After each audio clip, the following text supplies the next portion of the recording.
This is That Video Game Podcast, episode 550 from May 7th, 2018. Hashtag never miss a week. What technical difficulties?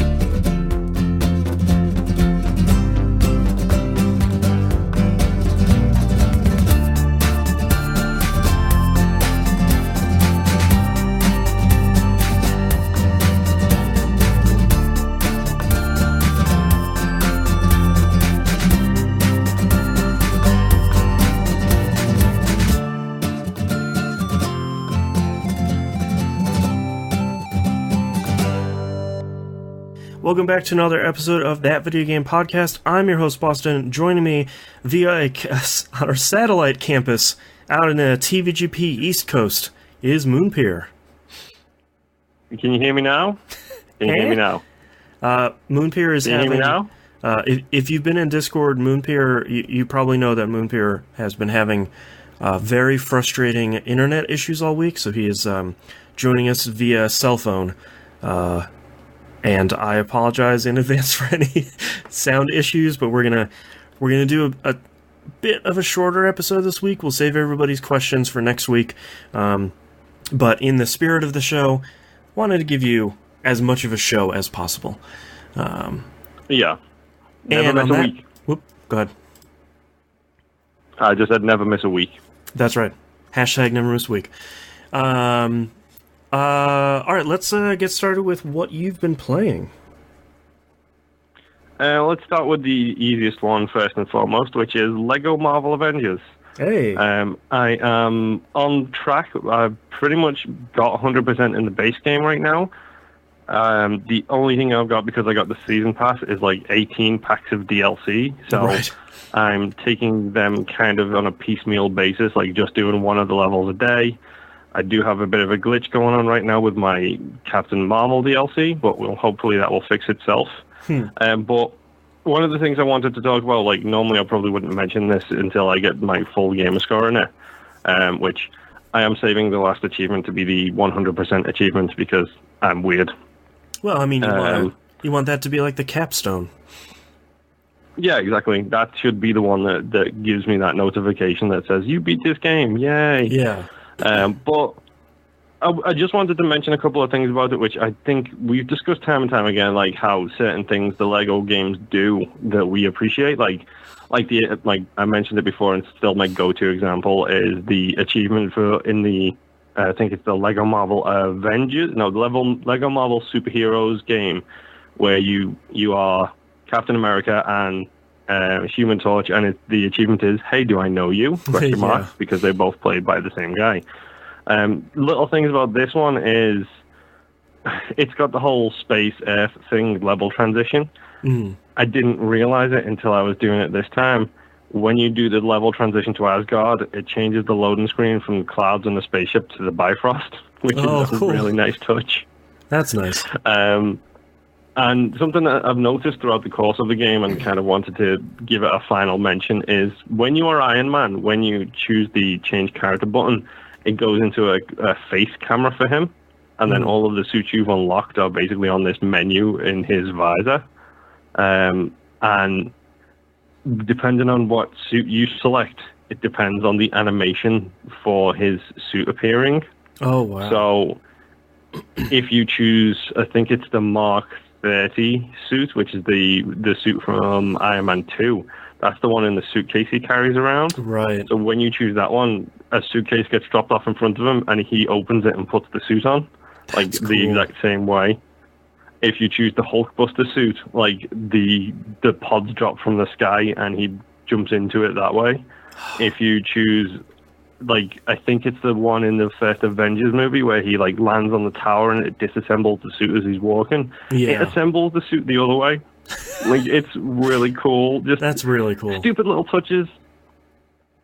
It's so dumb and so good, but I think we're one of the few people who like can say Lego games, they're not the best games, but you know what? They're still stupid fun.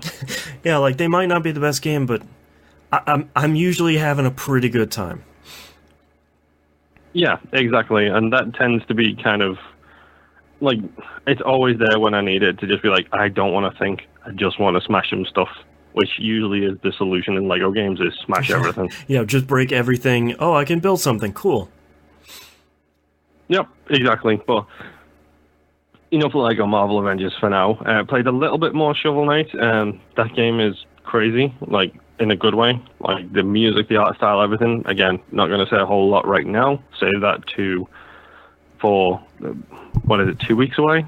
Something like that, yeah. I actually started that this week, too, and I forgot how much I really love that soundtrack, and for me, it's, from front to back, it's like one of my top 10 soundtracks. It's so good.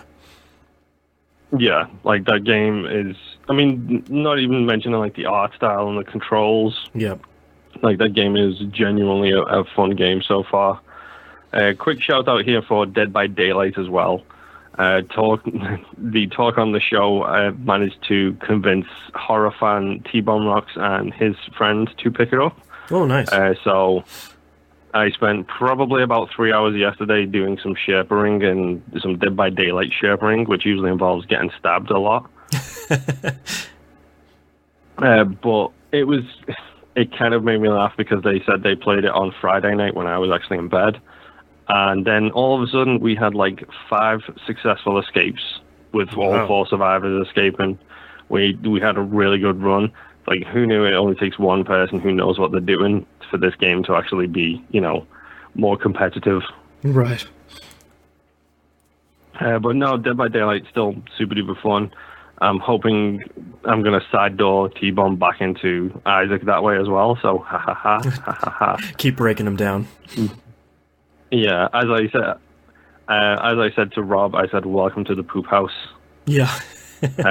Sorry, correction. Welcome to the poop show, because Yes. I didn't phrase it as poop. But, yeah, so Dead by Daylight is still super duper fun. Unfortunately, I haven't had a whole lot of time to play a lot this week, so I have 2 more games to talk about. Kind of only put like 2 hours in so far, but Super Mega Baseball 2 came out last week and was the Games with Gold game. So I decided to load it up, give it a shot. They've added an incredible amount of stuff into that game. Ooh. It's still the same base game. The artwork is, I think, a lot crisper, a lot cleaner. It's a little less exaggerated characters-wise, but I don't think it does it a disservice. But it still feels really good to play, and like they seem to have increased the speed of the game. Like, maybe it's just frame rate wise, but the game runs. It feels like it runs a lot smoother, a lot easier, and they've included a custom teams thing where you can design your own logos, design your own names, choose the uniform colors, and everything like that. So I have officially started my own team in it. It has 2 different game modes in it, 2 different types of modes where you can have custom teams and have standard teams. So, of course, I increased the stats of every single character on my team to 99, because why would I not do that? Yeah. Best part of that is you do get an achievement, and it's called Don't Worry, I'll Make This Fair. That's really good. Because, that never, ever happens in any of these games with that kind of ability. Yeah. But no, Super Mega Baseball, like, it still does what the old game did so well, which is it's the contact, it's the speed of the game, it's the sensation of nailing that power swing that's more difficult to do, and then just hitting a 450-yard home run, especially with bases loaded. And it's kind of great and kind of terrible at the same time, because they've added a bunch of animations and things in for successful times while you're there. And one of the guys on my team, when he hits a home run, when he gets back to home plate, he chest bumps with the next batter and then dabs. Of course he does. Because why not? It's just, the chest bump I can understand, I could do without the dab. Yeah. I get it. You kind of go for that humor, but at the same time, everybody's doing it doesn't mean you have to. Yeah. But yeah, Super Mega Baseball, it's really kind of still cool. I'm curious to see what longevity I'm going to get out of this in comparison with number 1. Because I still kind of want to go back and play a lot more of number one. Like, number one is still a genuinely fantastic game. And if you're on the Xbox and you've got gold and you want to play around, let's play around. I don't mind. Yeah, it's free with games and gold. I'm not at work. Yeah, exactly. Like, if you are gold, you have it already, or you should have it. And if you don't, that's your fault. But yeah, Super Mega Baseball 2 specifically, is still really good fun. Like, really good fun. And let's see, my last game this week is Marvel Strike Force. Ah, yes. Yes, because I felt... I know we talked about this game a little bit on the show already. Mm-hmm. I felt it necessary to bring it up specifically so I can refer to it as Marvel Galaxy of Heroes. Yeah, that was going to be my question for you this week, because you had started it up and you joined the Alliance, and like, we're doing raids and we're doing all the good stuff we'll get to, but I was really curious to see, since you dove so deeply into Star Wars Galaxy Heroes, how similar these two games are. It sounds like really similar. It sounds to me like, and it plays to me like, they are the exact same game. Huh, interesting. The biggest difference, like, Galaxy of Heroes is what, I think it's like 10 years old or something. Like, it's pretty on there, yeah. Like, for a mobile game. The only mobile game I think that's older than that is Marvel Puzzle Quest. Yeah. But I mean, obviously, Marvel Strike Force, I keep saying Marvel Galaxy of Heroes, like, in my head. Strike Force, I think it's the UE3 engine or the UE4 engine, I'm guessing, just based on the shininess of the people. Yeah, but it's a really good-looking game. Yeah, like, I give them credit where it's due. They've done their work with the character models, with the animations and things like that. But if you strip away the Marvel layer and you strip away the engine layer, and it's kind of exactly what Galaxy of Heroes was. Yeah. The campaigns operate the same. You get the 2 free orbs the same. The premium system is the same. The raid system is the same. The arena system is the same. The blitz system is the same. Wow. It's the way you unlock characters and gear and your progression is the exact same. It's like, I started playing it and I was thinking, this is complicated, and then I started looking at everything. I was thinking, no, it's not. This is just Galaxy of Heroes. I can do this. This is easy for me. Yeah, you're like a seasoned vet played already. Galaxy of Heroes. Yeah, exactly. I played Galaxy of Heroes for like 4 years, so I'm absolutely fine with this one. Yeah. The only big differences is there's certain things that they do differently. Like, raids is a good example. Galaxy of Heroes has raids, but they are all 50-man raids. They don't do small raids, which I think is a very good addition, which allows smaller teams to have an impact on a larger objective, which I do appreciate. And smaller alliances like us can do like a full raid successfully without having to worry about, like, well, we have 12 people, but we're going to do a 50-man raid. Good luck. Yeah, exactly. That was the biggest issue with Galaxy of Heroes for me, was if you didn't have a raid that was participating, you struggled. Mm-hmm. And it became then a huge grind to try and get it done, especially on like the heroic events where you only have a limited number of days and you can't respawn your people, which, you know, it's kind of tough. But they do some things differently, which I do appreciate, like the orb fragments that you can pick up. Like, where you get, like, you do a mission or you do a challenge and you get, like, 200 fragments of a premium orb, and then you get a premium orb after you get 2,000. Right. That didn't exist in Galaxy of Heroes, so when you wanted premium, you went premium. So it's like, you spend the money or not? Yes, exactly. Whereas this, I think this does a better job of metering out that premium content for you. Yeah, a much better rate, which allows you to not feel like you are not progressing that much. Like, there's still some things I'm not sure about. Like, I think I posted on Discord about the raid tickets. Like, I need to know the differentiation between the purple and the blue ones, because one of the things that happened in Galaxy of Heroes was only leaders and captains of an alliance could start raids. Whereas on this, it seems like anyone can, but I'm not sure if in this case, is it the purple tickets are or account specific, so you can start a raid using purple tickets, and the blue ones are done by the leaders kind of thing. Yeah, no, the difference between the two is one of them is a Thanos ticket and one is an Ultimus ticket. Or Ultim... But it's basically the two different raids. So one goes to one raid and one goes to the other one.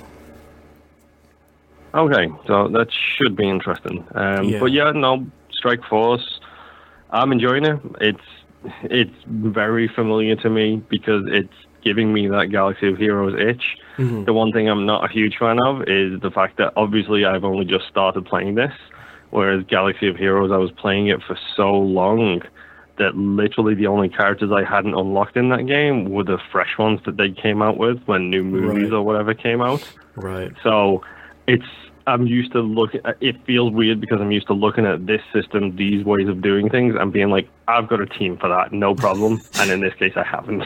Yeah, we were actually talking about this game on Pup yesterday, and the one thing that is sort of, I think, frustrating everybody in the Alliance now, because all of us have been playing less than a month, is when we go into these raids, it's very clear, like, the raid energy, you get like 50 of them, and one node takes 10, and they regenerate over time, but your units don't heal over time. And I think... Yep. I think what the game is trying to have is sort of say, like, get as far as you can with your A team, and then swap out people for your B team, and do that, and sort of rinse and repeat down your roster. But none of us have a B team right now. Like, my A team is really strong. I'm like 22,000 power right now. And then everybody under there is like, you know, my Spider-Man, I think I posted it in Discord, is like 6,700 power. Like, my next person is like 1,000. So it's useless. I mean, that other unit is going to be completely useless. So, that's not a bad thing. It's that's just... exactly... Go ahead. Oh, I was just going to say, that's exactly how the raids in Galaxy of Heroes worked as well, was you go in, and because I don't know if it works in this game, but it did in that, there are synergies between teams, like for example, if you have Star-Lord, one of his powers gives you bonus chances for attack if there is a Guardians team member on the same team as him. Right. So one of the things that I used to do in Galaxy of Heroes was that the raid gets harder as it goes along. So I would always start off with my D and E tier team. Right. And then once they were dead, I'd switch to my C, then my B, and then my A team for like the end of it. Yeah. But I also had them all synergized so that like I had a first order squad so that they were all getting the maximum attacks, the maximum bonuses they could get because they were all first order. Right. I had a Jedi squad for the same thing, a Sith squad for the same thing. So I'm curious if when we get to a higher tier or higher level, if it's possible to assign squads like that, because in Galaxy it was literally like one button press to select squad, another button press to pull out my first order squad, and then just send them into battle rather than having to fish through my menus to find them. Right.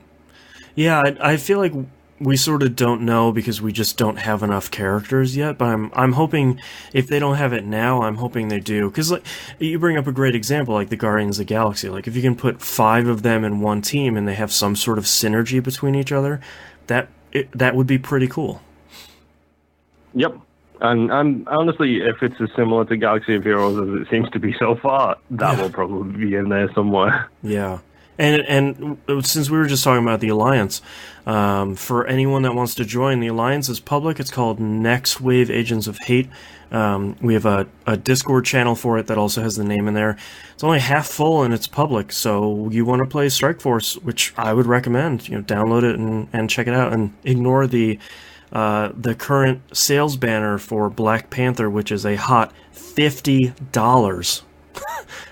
Yep. Which is ridiculous. And so here's something interesting. I play Final Fantasy Brave Exvius a lot. Usually they'll have those things where it's like, for $20 you can get, a bunch of pull tickets and then everything to level that character up. The bad thing about Black Panther, this ad they have, is that $50 gets you just the character and not things to level him up. And that sorta sucks.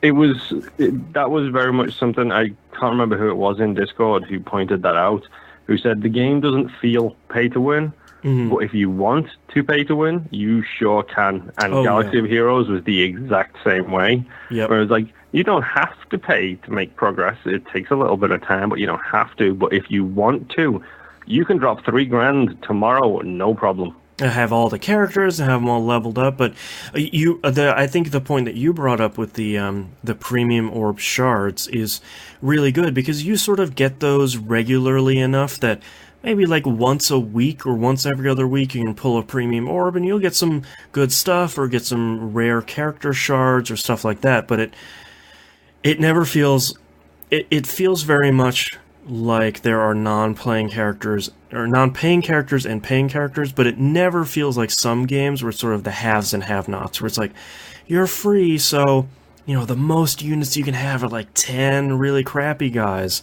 but look at this dude with 60 of them. You'll never win an arena against him. It doesn't feel like that. Yeah, no, I think the most important thing they do really well is they do the matchmaking balancing really, really well in like the blitz and stuff like that, because when a new blitz rolls around or when a new arena session rolls around, you'll go up and down equivalently, but it will never just like, I've seen it happen in other games, free-to-play games, where you will get dumped up against somebody who is so super ridiculously overpowered because they have just bought the strongest people in the game. Yeah. And it's like, well, that feels a little nasty, but I'm not going to drop money on it because you're trying to... It feels like that Destiny / yeah, like you're trying to goat me into spending money. Yes, exactly. Activision, that's the one I was thinking of. Yeah. They feel like they're patents. Yeah. But no, I mean, Strike Force is really good, and if you haven't been playing it and you're interested in a mobile game, it's there, and it's really handy as well because it does what I have to give them credit, because I don't know if they lifted the whole game layout from Galaxy of Heroes or if it's like a twin studio, like partner studio kind of thing. Right. But the thing I have to give credit for is they included all of the quality of life improvements that Galaxy of Heroes had to struggle to put in there bit by bit. Right. Like, for example, the auto win feature. Oh, it's so good. It's so good. Yep. Now, played that game for 2 years without that feature in there. Yeah, I mean, it makes it a little bit better that, there's an auto battle feature and you can speed the game up to 3 times, but it's still not as good as, like, I want to auto win 10 times, it takes 60 energy, and here's a bunch of drops. And it's like, okay, cool, I'm done.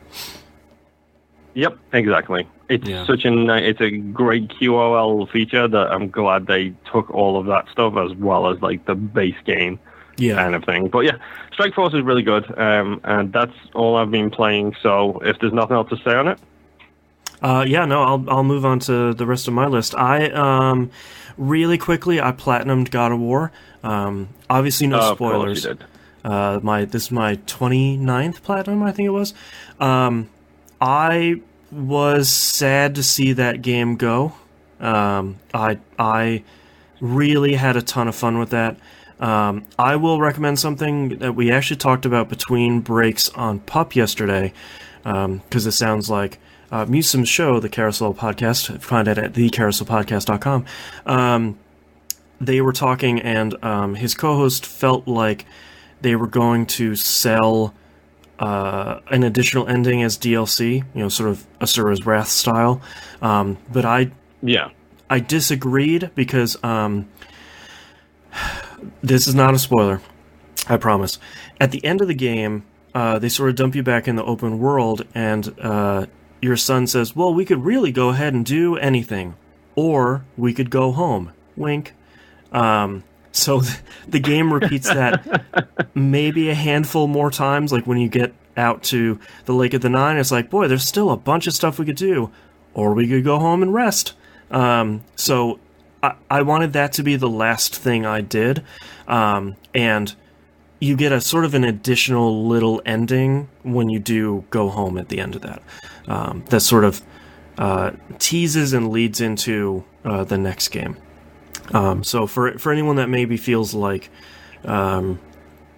they missed something. Maybe you should go home and rest. Wink. But yeah, go play God of War. It's incredible. Yeah. Yeah, someday. Yeah, eventually. I was given a new game by a publisher, the game that I feel like is getting a little bit of press here, called A Robot Named Fight. I'm playing the Switch version, not the PC version.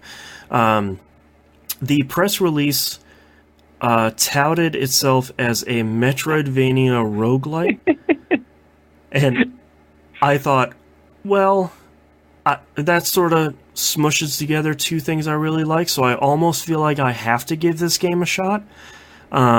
It's that. Let's face it. That press release is tickling all of your buttons all at once. Oh yeah. So I got the key from the publisher. Thank you very much to them. I think it's only like $12 on PC and Steam, which isn't bad at all. I really have to say that it is a Metroidvania roguelite, which I didn't really think was something that would work well, but it's really a one-person studio, which is pretty incredible. He manages to make... we talk about this every once in a while, and I feel like this word has gotten sullied by Google and YouTube, but the algorithm the game uses to generate its levels is really pretty smart, because it manages to stick to what Metroidvanias do really well, which is take a large area but kind of funnel you through until you get the upgrade you need, and you'll get an upgrade that's one of the examples is you can't get under this sort of low wall, and you walk around and you get an upgrade that's a slide, or you push down and you hit A and you turn into this little spider that goes underneath, and at that point a whole new path opens up, and then you find another room you can't get into because it's too hot and you don't have the right suit, so start exploring, and sort of rinse and repeat in the way that makes Metroidvanias really really rewarding. But at the same time, you have that roguelite where you're just trying to make it as far as you can, and first time you beat a boss, you unlock a new item that'll drop, or first time you kill 1,000 enemies, you do the same thing. The classic sort of what I think you and I associate with Binding of Isaac, where which I also said, almost said Binding of Moon. The Binding of Moonpier roguelike. Yeah. But yeah, no, that sounds exactly like Isaac, and to a similar extent, even though I've never played it, Rogue Legacy, where it's like, yes, you die, yes, you restart your run, but progress was made and something carries over. Yep.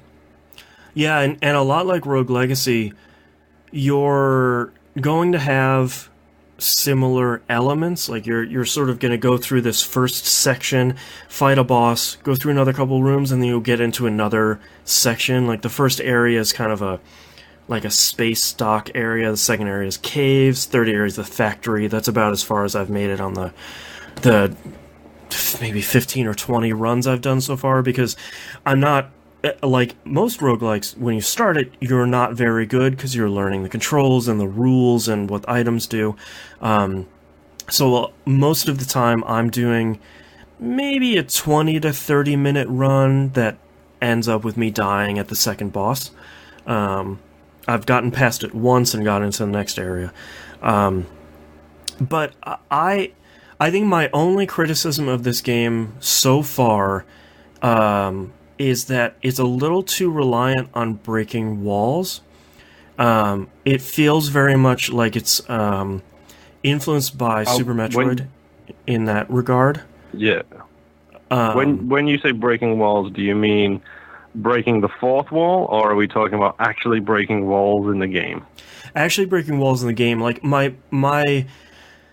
a lot of times you can sort of tell which walls need to be broken, and then you sort of go through there, and there'll be either be an item or like that's the way to progress for the rest of the level. One of my frustrations, though, is the very first time I played, the very first room is very much like you spawn and you talk to a person that's going to give you a bit of a hint for some sort of feature in the game, and then there'll be a bit of a longer room, and there'll be an item in there that a sort of semi-hidden item you'll find. I got stuck in that first room on my first playthrough because I didn't realize the thing you jump over to get into the room, you can break that wall to fall through it to then get to the rest of the run, basically. Okay. And I sort of keep running into that where it's like, well, am I at a dead end? And I start shooting walls and I say, oh, okay, that wall sort of looks like it's a little bit broken. Break that open, go through there, there's a door, and now I can keep going. I feel like it's a little too reliant on that in a way that instead of... Because there are some you can break that you'll find like an attack speed upgrade or damage upgrade or something like that, I think that's really fun, because you're sort of hunting through the environment to find that stuff. But when it hampers your progression, that's when I start getting a little bit frustrated by it. Understandably so. Yeah, and I guess I'm sort of seeing the cues more, almost like, to bring us back to Binding of Isaac, once you start figuring out where secret rooms are going to be and stuff like that, then you sort of start to internalize that. I'm sort of beginning to internalize the tile set of some of the games where it's like, okay, that looks like a broken wall. All right, I busted through that. Now I can keep moving. But other than that, I'm having a really good time. I've always been a little skeptical at whether or not a Metroidvania roguelite would work, and I think he did a really great job at taking those two elements, making them work together in a really great way, and then sort of taking sort of heavy inspiration, but not in a like I stole this stuff way. A heavy inspiration from Super Metroid, which I think is really great.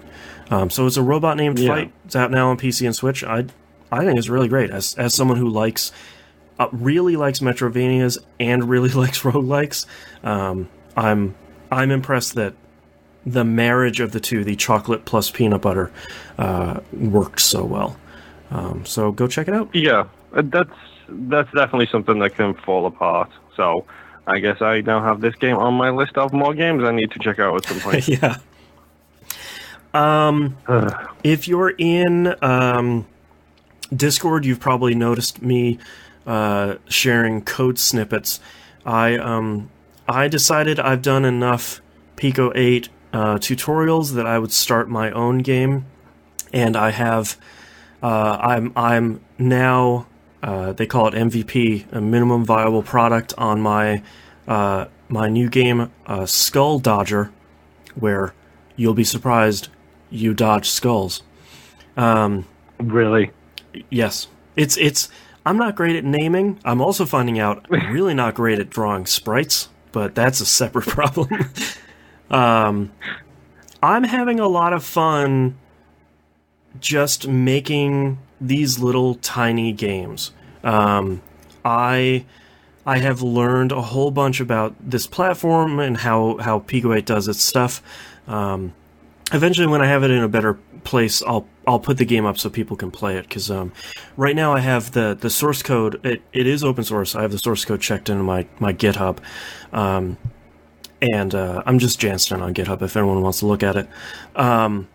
You could play it right now if you do have Pico 8, but you have to buy Pico 8, so I don't want to say like, oh yeah, you can play it if you just want to spend the money to buy it. At some point I'll host it so you can just play it in your browser once it's maybe more of a thing. But it's been a really fun experiment trying to figure out, the core of my idea was, wouldn't it be cool if you were a thing dodging other things, sort of like like an old school arcade game or an Atari game or something like that. And then trying to build on top of that for, what are the basics you want your game to have, where it's sort of like, okay, well, I want you to dodge things, but I feel like most of these games have a screen clearing bomb thing, so at some point I have to put that in, and then figuring out all right, I'm staring at this blank canvas in the sprite maker. What should I make? Hey, skulls are easy to make. All right, now we're going to dodge skulls. Was that a case of skulls are easy to make, or skulls are easy to make for you, and then you do it and you realize maybe they're not? No, I feel like the thing I like about Pico 8's sprite engine, I showed it off in Discord earlier today. It's like what, a 8x8 grid, and you can only use 16 colors. So it very much is like, all right, I'm going to draw a black background for the skull, and then it's just a white skull with like 3 1-pixel teeth. And hey, I have a skull.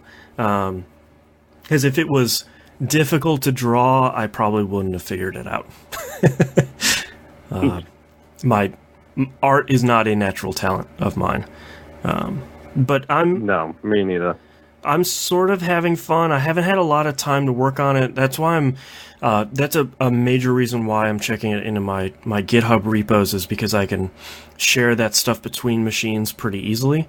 But yeah, I'm just sort of having fun writing a dumb little game and, learning on a very, very, very micro level some of the frustrations that I'm sure game designers always have. It's like, this is a really great idea. Oh, I don't know how to draw that or implement that or make it work correctly. So, I'm having a lot of fun, and I would really recommend Pico 8 to everyone. It is $15, or if you spend $20, you get that, and I think it's called Voxatron. It's their other engine. It's the same thing, but it's a 3D engine where you build stuff with voxels. Which that's kind of cool. Yeah, I feel like that's probably, I'm a ways away from making anything in that. But I think it's pretty cool, and I like they did put out 4 fanzines on their website, and each one of them has a tutorial game that they made that they go through step by step, and they build the code with you, as opposed to like dumping out the code and saying like copy and paste and here you go. That's what it does. Now you have a game. So those were invaluable for me for the tutorial phases. But 2 thumbs up for that. And I probably won't keep talking about it too much because it's just going to be, I'm programming stuff. But I keep wanting to pimp it because it's just a really cool little product. Yeah, I mean, it also helps that it's like on a more personal point for you. It's probably helping you get back into the whole coding mentality after being a must feed the baby mentality for so long. So it's probably a nice, easy step back into that world. Yeah, it's now that my kid is now 18 months, as of a couple days ago, she's a lot more independent and wants to be more independent, so is less attached to the hip. So it's also it's good for that, and it's sort of good to like scrape the cobwebs off of my brain. But it's also a good sort of context switch from the training I'm doing for some of the certification I'm getting. It's really funny. It's fun to say, get a diversion from, all right, I'm watching these videos, I'm taking all these tests, and then over here I'm writing not the world's most complex code, but I write a little bit of code, I go to the console, and I type in run, and my game runs, and it does stuff. I feel like that's one of the biggest pluses that Pico 8 has, is you can write, it's just really, like 7 lines of code, I think it is, to get a character on screen, and you can move it with the arrow keys. Like, in less than a couple of minutes, you can have something up and running, and that you made and that actually functions. And I think that's really cool that you can just get something working pretty quickly and see your changes pretty rapidly. Oh yeah, definitely helps. Yeah. But my last game this week is a game I unfortunately have not spent enough time with. I have not had enough time this week, and that's Yakuza 6. Oh boy, here we go. Yeah, I'm still in Chapter 1. I've spent, maybe like 3 hours. Really not enough. a lot of that was intro, which makes sense because it's the 6th game, although I guess now 9th or 10th game in the series. I've mentioned before that Sega made that cool interactive website where it's sort of like, which game did you play? Let's catch you up between that game and 6. I looked at a little bit of that, and I feel like after playing 0 and the first Kiwami, that I sort of knew the majority of the characters. So I didn't dive too deeply into that. The game at the beginning also has this kind of interesting segment where the main players in this game are sort of standing around this area, and you can go talk to them and get a little bit of backstory on who they are in relation to Kiryu, the main character. So, that's a neat touch. Yeah, I think between the two of those, that helped a lot. But I think even if this is your first Yakuza game, you can figure out pretty quickly like who your friends are and who aren't. So you can just sort of roll with it a little bit. The intro was really good. Of course, because this is a Yakuza game, Kiryu goes to prison for a crime he didn't commit again. Yada, yada, yada. Hey, I'm out of prison, and I get pulled back into the same town the games always take place in. Which is part of the reason why I've spent so much time in Chapter 1 so far, and strangely for me, I thought it would be, well, let's find that slot car racing game place again, and let's just dive deep into that. Number one, that place doesn't exist anymore, which is sort of a bummer. But part of what I like these games doing, and I would probably like it even more if I played all the other ones, is since it takes place in the same city, 0 took place in the early 80s, Kiwami 1 took place, it's like 13 years later, something like that. And then 6 takes place in, I think it's 2016.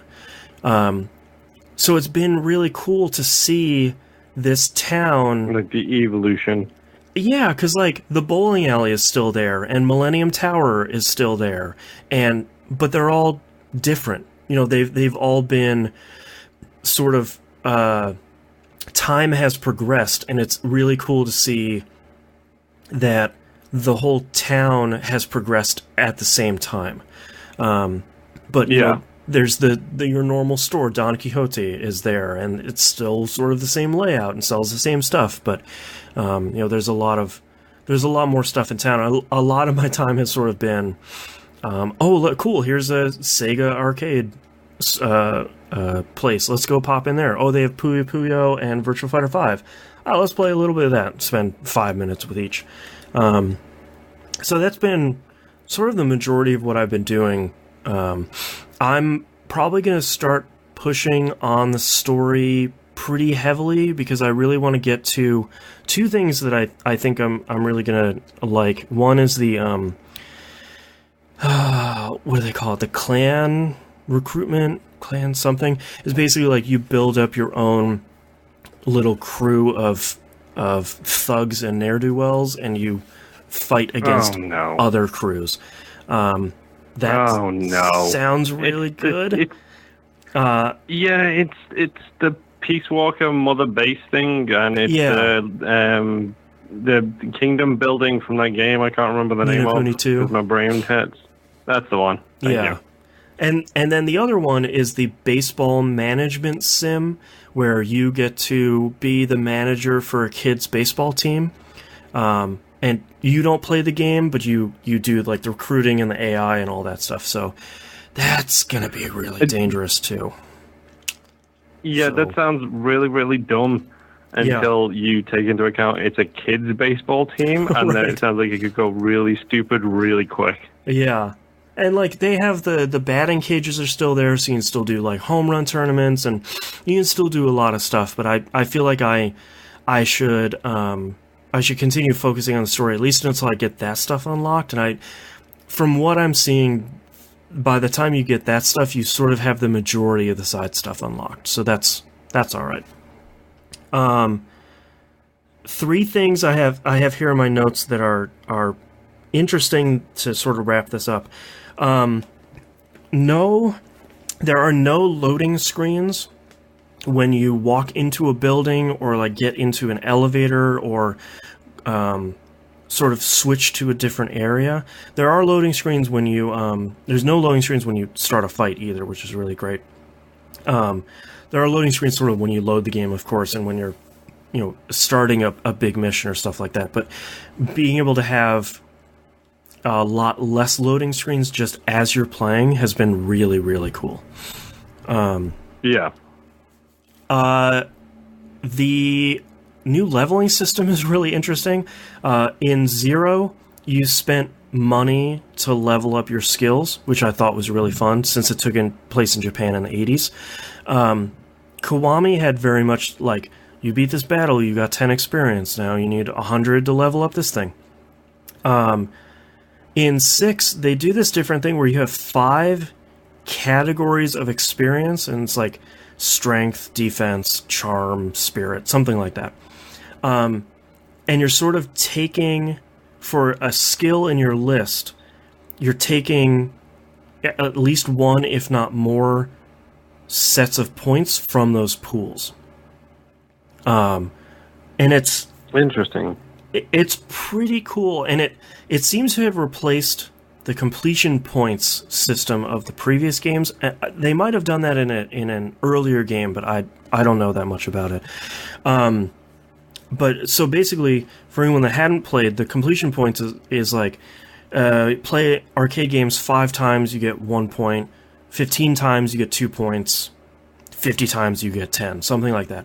And then if you want to run for longer before you get winded, you need to spend 5 completion points, and then now you can run a little bit longer, and you have maybe multiple levels of run longer before you get winded, and a whole bunch of other stuff. They moved all that stuff into the experience and leveling system now, which doing stuff that would normally get you completion points just gets you experience, like big old pools of experience. So I feel like that's a little bit of a better system, because some of the stuff before was like, win 10 games perfectly in Mahjong. It's like, I can't. Like, I don't know how to... Yeah, I don't think anybody here knows how to play it. Well, the great things they've been doing in the games, and there was a great interview with some of the localizers from Sega saying, like, we had to put a whole bunch of extra stuff in the game to tell people, like, how to play Mahjong, because nobody here typically is going to know how to do that. So they have really good tutorials in some of these games where it's, 50 pages with screenshots and like explaining what these words mean and how to get them and all that stuff. That's a lot of stuff, and I would rather, go hit some home runs at the batting cages. Yeah.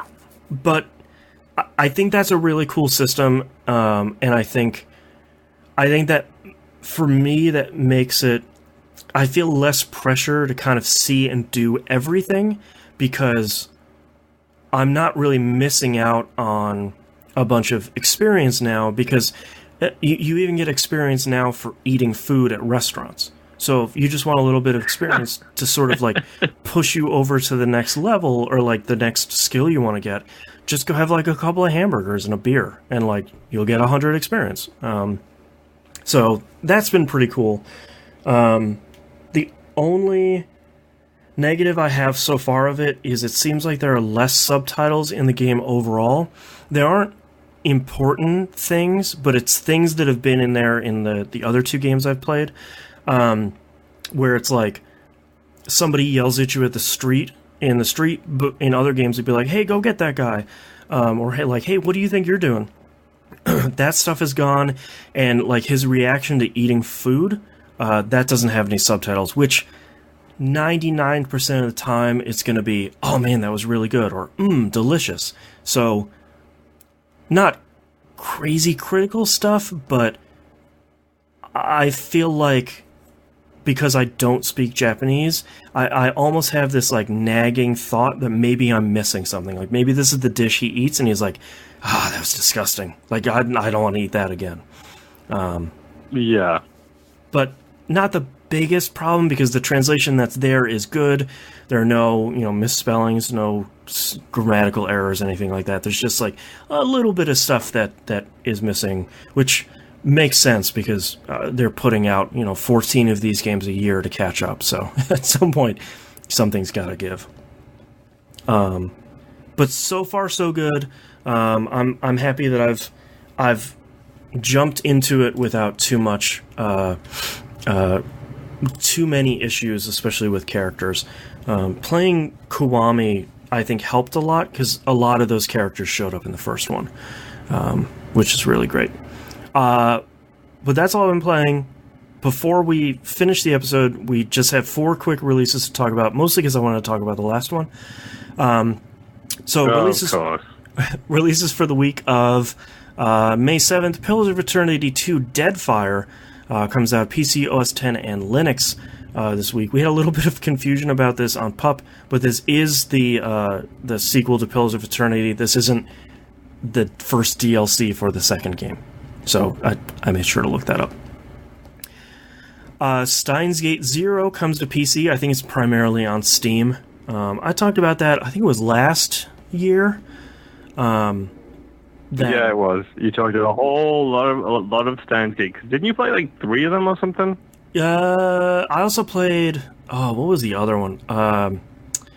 Occult something? No. There was another one I played that I didn't like as much. But Steins Gate Zero is fine. I didn't like it as much as the first game, but sort of a large game to live up to. But if you're interested in the series, don't play this one first. It does not do any sort of intro, so it assumes you know what you're getting into. Death Road to Canada is coming out on PS4 and Switch. I meant to look at when it's coming out on Xbox One, and I ran out of time. But that's been a game I've looked at before and sort of kept an eye on because it's this kind of neat game where you're in this car and you and your friends are traversing across the states to try and get to Canada and escape a zombie attack. It looks pretty fun. Yeah. Stuff like that, like State of Decay comes out as well soon, I know. So stuff like that always tickles my buttons. Yeah, State of Decay 2, I unfortunately just found out that it does not have a pause function. So nope. Goes out of the window for me, unfortunately. As much as I'm looking forward to that game, that's unfortunately a deal breaker. And last release, but certainly not the least, Tacoma comes out on the PS4. Which is a game I know Moonpier liked a lot. Yep, I genuinely enjoyed that. It helps that I probably didn't play Go Home before playing that, but yeah, I really liked Tacoma. Yeah. But unfortunately, that's going to be our episode for this week. Because of all of our technical issues, we sort of don't want to work too much on borrowed time and sort of tempt the fates here. So thank you very much, everyone, for listening. If you'd like to visit us, do so at tvgp.tv. All the links, all the places you can find us, including Discord and all the details about our Marvel Strike Force Alliance, are on the right-hand side of the page. Game Club game, as we mentioned, is Shovel Knight. I think Moon is right. I think we have 2 weeks until we record that episode. Don't forget to become a patron. The second episode of Old Dog New Flicks is out now. The third episode of Dynamic Soundtrack just went up a couple days ago. Patreon.com/E1M1. $5 is a sweet spot. That's where you get all the good stuff. Or more. I definitely encourage that. And you can follow us on YouTube and Twitch and all those places. Make sure you subscribe and it'll let us know. It will let you know when we go live. Thank you very much, everyone, for listening. We'll see you all next week. Bye-bye. Can you hear me now? I can hear you now. I have 4 titles. That was a joke. Do you have any titles over there? Yep. The handwriting check time. He goes for the dab. Marvel Galaxy of Heroes. I was sad to see it go. We could go home. wink, and tickling all of your buttons. Marvel Galaxy of Heroes is good. And we could go home, wink. We could go home. I guess that's an asterisk, wink. I did hashtag never miss a week. Just break everything. It usually involves getting stabbed a lot. And I could do without the dab. I kind of do like hashtag never miss a week because it's very appropriate. Yeah, that one's really strong. That's probably my favorite one. I also like it usually involves getting stabbed a lot, but it's pretty long. It's pretty long, yeah. Jimbo Jangles in chat says, experience for burgers and beers, I would have reached max level in my early 20s. Yeah, during college, I would have been level 99. Yeah.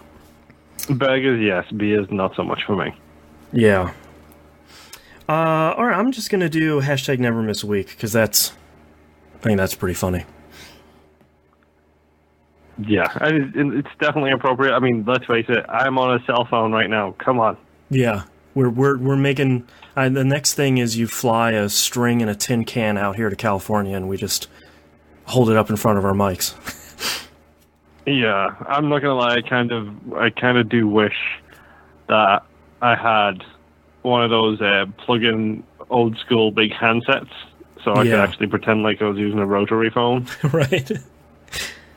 All right, let's get started here in 3, 2, 1. This is That Video Game Podcast, episode 550 from May 7th, 2018. Hashtag never miss a week. What technical difficulties? All right, thank you so much, everyone, for hanging out with us and hanging in with us while we're fighting technical difficulties. As always, thank you for hanging out with us. Thank you for chatting, and we'll see you next week. Bye. Bye bye. I waved to the camera again.